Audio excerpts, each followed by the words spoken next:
प्रश्न, एक द्विघात बहुपद ज्ञात कीजिए जिसके शून्यकों का योग 1/4 और शून्यकों का गुणनफल -1 है। इस प्रश्न में हमें एक ऐसे द्विघात बहुपद को ज्ञात करना है जिसके शून्यकों का योग 1/4 और शून्यकों का गुणनफल -1 है।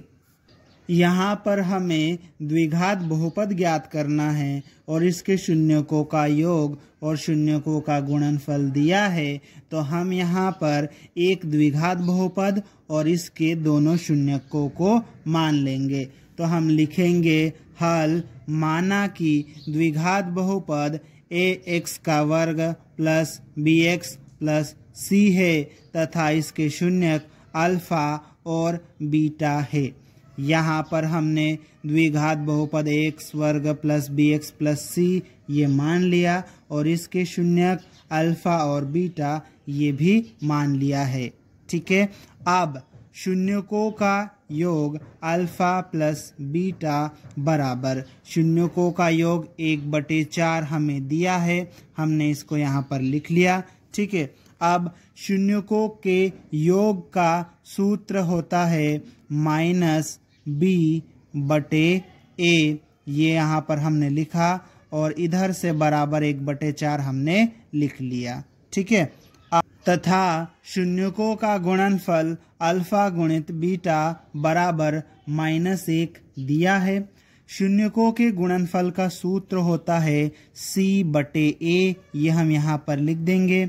ये जो -1 है ये हमने यहाँ पर लिख दिया।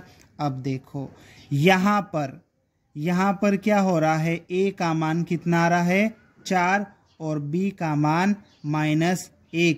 ठीक है, तो यहाँ पर देखो a का मान क्या आना चाहिए 4, मतलब बटे में कितना होना चाहिए 4 होना चाहिए। तो हम क्या करेंगे, बटे में लिख देंगे 4।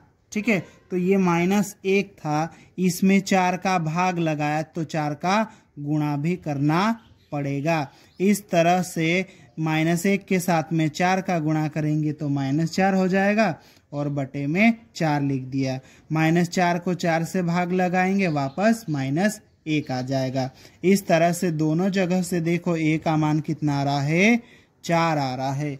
तो हम लिखेंगे यदि a बराबर 4 है ना, यदि a बराबर 4 तब b बराबर कितना आ रहा है, b बराबर -b बराबर 1 आएगा, तो b बराबर कितना हो जाएगा -1। ठीक है, अब आगे c बराबर कितना आ रहा है -4। अब हमने जो बहुपद ax का वर्ग प्लस bx प्लस c ये माना था, इसमें a, b और c के मान रख देंगे। तो देखो a की जगह पर कितना रखेंगे 4, तो ये 4 हो जाएगा और x का वर्ग हो जाएगा प्लस, ठीक है, यहाँ प्लस का चिन्ह है। अब देखो b की जगह पर कितना रखना है, यहाँ पे -1, तो प्लस और माइनस का गुणा होगा तो माइनस हो जाएगा। -1 रखेंगे गुणित x, -1 गुणित x -x हो जाएगा। ठीक है, और फिर क्या है प्लस c का मान कितना है -4, तो यहाँ पर -4 रखेंगे तो ये इस तरह से हो जाएगा -4।